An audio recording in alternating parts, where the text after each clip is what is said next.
Здравейте, приятели! Намирам се в Тайланд и днес имах късмета една приятелка да ми пише да ме вземе с тях на разходка и в момента ме возят, даже се шегуваш, че се чувствам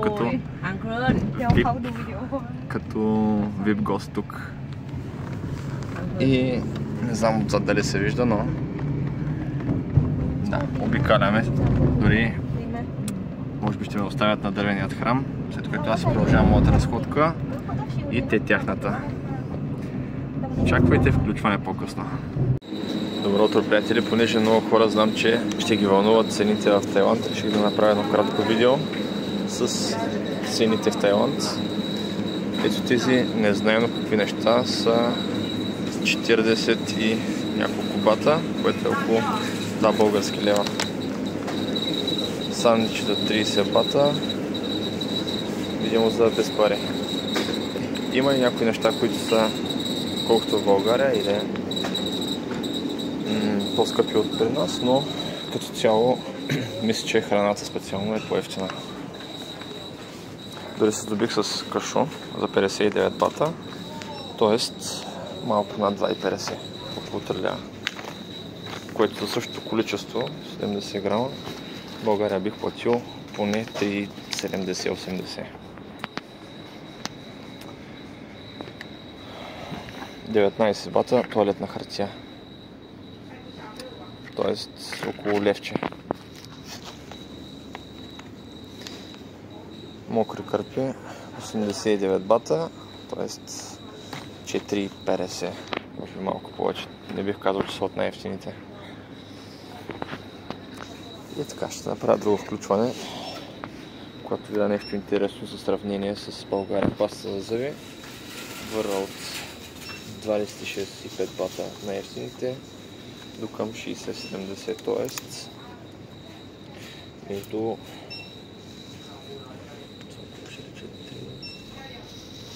няколко лева са като цяло.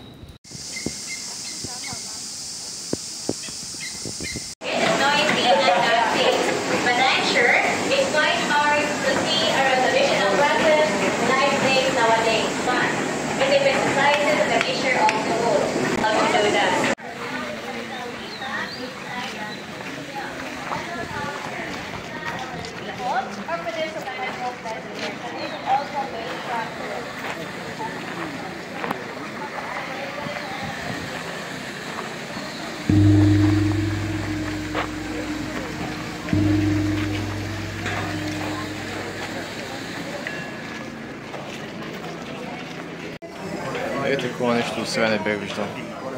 Целият храм от дърво.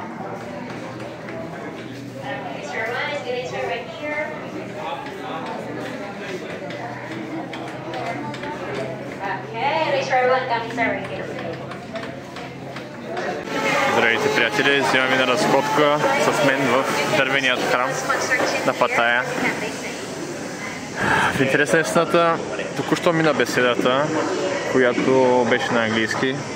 Честно казвам, има много езици. Аз ми се искаше да бях изкарал беседа на руски, но беше доста по-късно и реших все пак да хвана англоговорящата. Искам да ви покажа как изглежда храма отвътре, защото такова нещо по света не знам дали има другаде. Може и да има, аз лично не съм виждал и чувал.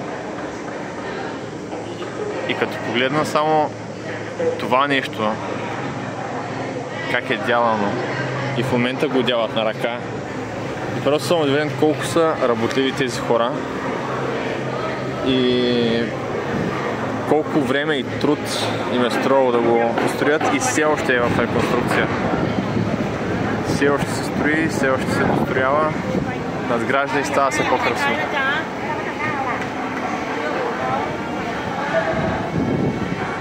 Хубавото е, че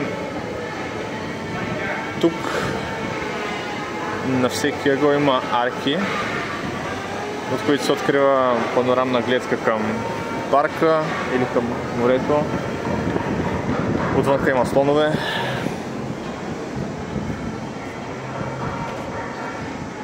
Общо взето, меко казано, заслужава се да се види.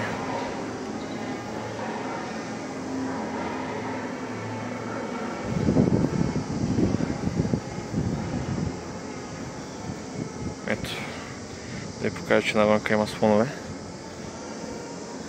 Да не кажа, че това си измисля.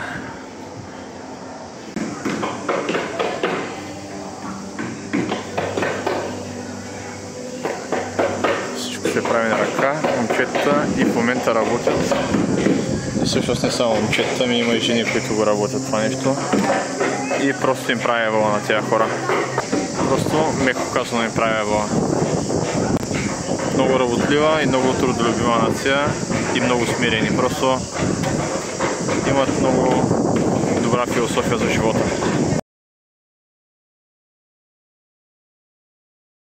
Взимам ви с мен на разходка из Нощна Паттайя. В момента съм по крайбрежната алея.